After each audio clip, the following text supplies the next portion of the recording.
दिल्ली जल बोर्ड पर 63,000 करोड़ रुपए बकाया है, जिसमें सबसे ज्यादा देनदारी केंद्र सरकार और दिल्ली नगर निगम की है।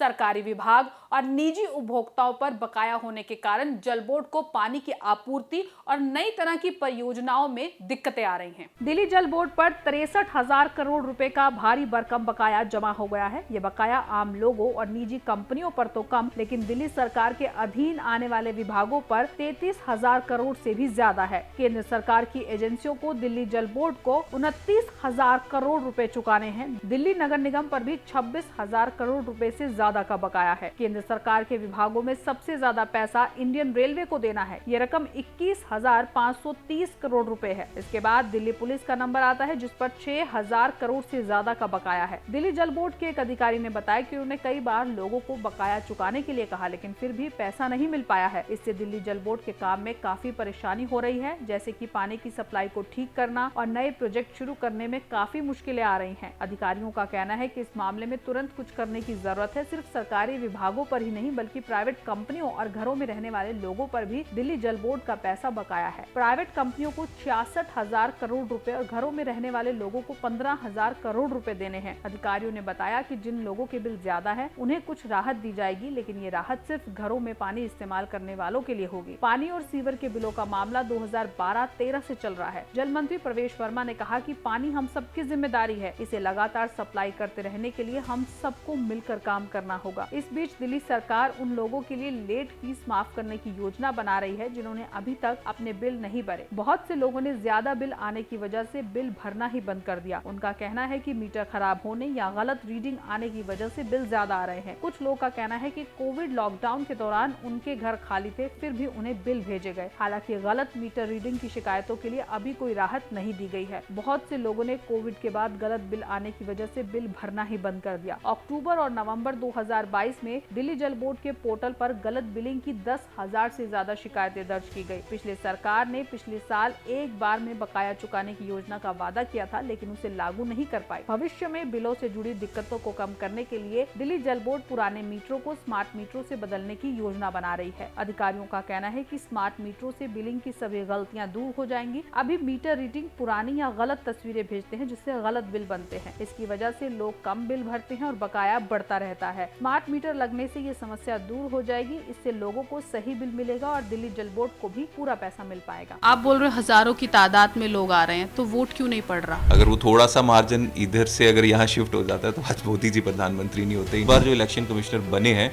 वो बने ही गैर संवैधानिक तरीके से हैं। क्या कांग्रेस अब बीजेपी की राह पर चल रही है? सिर्फ एक नेता, लेकिन चेहरा तो राहुल जी हैं, खड़गे जी हैं। लेकिन ग्राउंड लेवल पे कांग्रेस सच में मिसिंग है। जितनी भी कार्रवाई होती हैं इलेक्शन के टाइम, एक भी बीजेपी के नेता पे नहीं होती, वो सभी ऑपोजिशन वालों के ऊपर होती हैं। राहुल क्या करेंगे इंडिया के लिए? उनका ये कहना था कि हमें भाषण नहीं चाहिए, कुछ कर सकते हो तो बताओ। कांग्रेस अकेले आने की हिम्मत क्यों नहीं करती? और जितना अलायंस हमारे पास है उससे ज्यादा अलायंस बीजेपी करती है आज की डेट में भी। इतने सगे हैं कि आप अटैक करने से पहले उनको सुना रहे हो हम अटैक करने जा रहे हैं, क्योंकि बीजेपी का तो कोई नहीं जा रहा ना उस फाइटर जेट्स में। ऑफिसर्स देश के लिए वहां जा रहे हैं, उनकी जान को थ्रेट डालने में आपको शर्म नहीं आती? 2014 से लगातार कांग्रेस, नेशनल कांग्रेस की भी मैं बात करूं, डिफेंसिव खेल रही है। जितने वोट्स कटते हैं वो ज्यादा वो लोग होते हैं जो बीजेपी के वोटर्स नहीं होते हैं। देखिए रूबरू रविवार सुबह 9 बजे सिर्फ पीपल दिल्ली पर।